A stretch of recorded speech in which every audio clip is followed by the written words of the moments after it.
اسی سورہ حجرات کا مضمون ہے کہ جب کوئی اب اس کا کلامی ایک پہلو ہے، مناظراتی ایک پہلو ہے کہ یہ کب آیت نازل ہوئی تھی۔ یہ جو حضرات کہتے ہیں کہ سب برابر، تو پوچھئے کہ قرآن فاسق کسے کہہ رہا ہے؟ اور بھلا فاسق اور مومن برابر ہو سکتے ہیں؟ فاسق اور متقی برابر ہو سکتے ہیں؟ مومن اور مجرم برابر ہو سکتے ہیں؟ پوچھئے گا مفسرین سے، سچ بتاؤ یہ آیت کس کے لیے نازل ہوئی تھی؟ اب میں نہیں بیان کروں گا، ٹھیک ہے؟ میں بیان کروں گا تو آپ لوگ اتنے نعرے لگائیں گے کہ مجھے آگے پڑھنے نہیں دیں گے، اس لیے ایک صلوات پڑھ دیجیے۔ یہ تو جو ایک پیرلل بنایا گیا نا، ایک اسلام الہی، اسلام نبوی، اسلام قرآنی، اسلام حقیقی کے پیرلل ایک اسلام بنایا گیا۔ اسلام سیاسی بس، اور اس سے زیادہ میں کچھ نہیں کہہ سکتا۔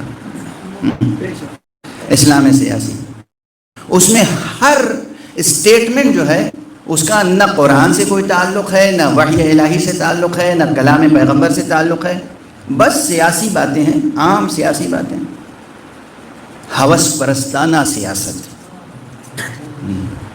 مجرمانہ سیاست، ظالمانہ سیاست، ستم گارانہ سیاست۔ مثلا یہ ایک قول، نبوت اور امامت ایک خاندان میں، ایک گھرانے میں جمع نہیں ہو سکتی۔ اچھا یہ کیا کوئی آیت ہے؟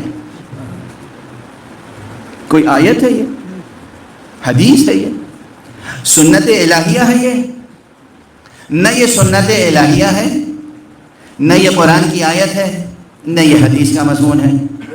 پھر اس پہ کیوں زور دیا جاتا ہے کہ جناب نبوت اور امامت، نبوت اور خلافت ایک گھر میں، ایک خاندان میں جمع نہیں ہو سکتی؟ یہ کون سا اسٹیٹمنٹ ہے؟ اس کی حقیقت کیا ہے؟ کچھ نہیں، چوپال کی سیاست کا ایک جملہ ہے۔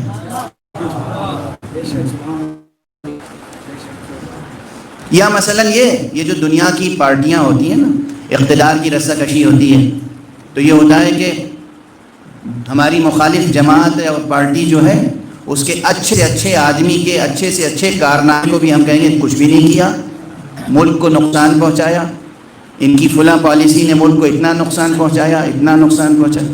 اور ہماری جماعت کا اگر ہم اقتدار میں ہیں تو ہماری جماعت کا مجرم سے مجرم آدمی بھی ہوگا تو ہم اسے کہیں گے نہیں جرم ثابت نہیں ہے، جرم ثابت نہیں ہے۔ تو اپنے آدمیوں کو بچانا اور دوسروں کو مورد الزام ٹھہرانا، یہ ہے دنیاوی سیاست۔ یہ سیاست ہمیں نظر آتی ہے اس سیاسی اسلام میں کہ صاحب سب برابر ہیں، ہم میں سے آپ کسی کو بھی برا نہیں کہہ سکتے۔ جن کی برائیاں عالم نشرہ ہیں، جنہیں قرآن فاسق کہہ رہا ہے، جنہیں قرآن منافق کہہ رہا ہے، تو یہی ہوتا ہے کہ جیسے سیاسی پارٹیاں اپنے مینیفیسٹو کے آگے ملک کے دستور کو بھی نظر انداز کرتی ہیں، اسی طرح سیاسی اسلام نے قرآن کو بھی نظر انداز کر دیا۔ یہ ہوا، اسے دیکھ لیجیے۔ لیکن بہرحال اب جو پہلو دوسرا ہے وہ یہ کہ ہم میں اور آپ میں ہر ایک کے لیے یہ درس ہے کہ ٹھیک ہے انہوں نے جو کیا کیا، اور جو کر رہے ہیں اور جو کریں گے۔ اللہ نے اسی قرآن مجید میں اپنی ایک پالیسی کا اعلان ضرور کیا ہے۔ جو لوگ خوش ہوتے ہیں کہ دیکھیے یہ پالیسی جو تھی فلاں صاحب نے بنائی تھی اور برسوں پھر ملت اسلامیہ اسی پالیسی پر رہی اور کیا کامیاب حکومت چلائی، ان کو قرآن مجید کی بار بار یہ یاد دہانی یاد رکھنی چاہیے۔ اللہ نے اعلان کیا ہے ہم ظالموں کی رسی ڈھیلتے ہیں تاکہ وہ اپنے ظلم میں ڈوبتے چلے جائیں۔ یہ ظلم میں ڈوبنے کا نام آپ نے کامیابی رکھا ہے، اس کا نام کامیابی نہیں ہے، اس کا نام کامیابی نہیں ہے۔ بہرحال ان کا کام وہ جانے، قیامت تک ان کے لیے ڈھیل ہے۔ اللہ نے تو شیطان کو کب تک کی ڈھیل دی ہے؟ یوم وقت معلوم تک، یوم وقت معلوم۔ اور یہ وقت معلوم بھی بس خدا ہی کو معلوم ہے، ہم میں سے کسے معلوم ہے؟ ہم میں سے کسے معلوم ہے؟ یوم وقت معلوم تک کی چھوٹ اللہ نے شیطان کو دی ہے۔ تو چونکہ شیطان کو چھوٹ دی ہے تو کیا وہ ناز کر سکتا ہے کہ دیکھیے میں حق پر ہوں، حق پر نہ ہوتا تو مجھے چھوٹ کیوں ملتی؟ یہ آرگومنٹ صحیح ہے؟ تو جیسے یہ صحیح نہیں ہے ویسے وہ بھی صحیح نہیں کہ جناب بنو امیہ کے فلاں طاغوت بنو امیہ نے ایک پالیسی بنائی تھی، اس کے بعد صدیوں تک ملت اسلامیہ اسی گھرے پہ چلتی رہی۔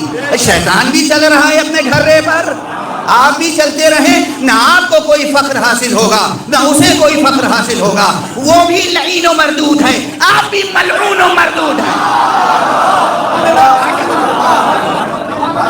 یہ کوئی آرگومنٹ نہیں ہوا۔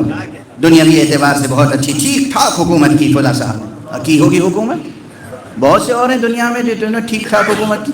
فرعون کی حکومت کیا خراب تھی؟ کیا خرابی تھی اس میں؟ نمرود کی سلطنت کیا خراب تھی دنیاوی لحاظ سے؟ جس لحاظ سے باغی شام کی حکومت تھی اچھی، اسی لحاظ سے فرعون کی حکومت اچھی تھی، نمرود کی حکومت اچھی تھی، نہ جانے کتنی اور حکومتیں آج دنیا میں موجود ہیں، کتنے فراعنہ حکومت کر رہے ہیں اور وہ خوش ہیں، ان کی پارٹیاں خوش ہیں کہ بہت اچھی حکومت چل رہی ہے۔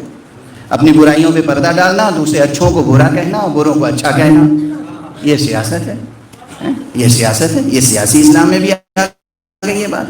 تو بہرحال وہ اپنے فاسقوں کو بھی عادل کہتے ہیں، وہ اپنے فاسقوں کو عادل کہتے ہیں اور پھر خود کو مسلمان کہتے ہیں اور خود کو اہل قرآن کہتے ہیں۔ ویسے خدا کا شکر ہے کہ ان میں سے اہل قرآن کوئی بھی نہیں ہے، اہل قرآن ہیں لوگ۔ تو میں کہیں کہہ چکا ہوں کہ کاف کفر ایسا پیوست ہے کہ قرآن کا صحیح تلفظ بھی نصیب نہیں، یہ عذاب الہی ہے۔ بھئی کچھ جاہل نہیں ہو قرآن کہے تو سمجھ میں آتی ہے۔ ایک شخص جو مدعی ہے کہ اس وقت کرۂ ارض پر اسلام جاننے والا اس سے بڑا کوئی نہیں ہے، وہ بھی اگر قرآن ہے نا تو پھر دل کو تکلیف ہوتی ہے۔ آپ کا نام اگر ہم بگاڑ کے لیں تو کیسا لگے گا؟ اور قرآن کا لفظ آپ کی زبان سے ادا نہیں ہوتا ہے، اور آپ دانشور ہیں، آپ اسلام شناس ہیں، آپ قرآن شناس ہیں، آپ سمجھتے ہیں کہ اسلام کیا ہے۔ وائے ہو آپ کی اس دانش پر، اس بینش پر اور آپ کی اس تبلیغ فاسقانہ پر۔ بہرحال یہ جملے تو بے ساختہ آ جاتے ہیں، میں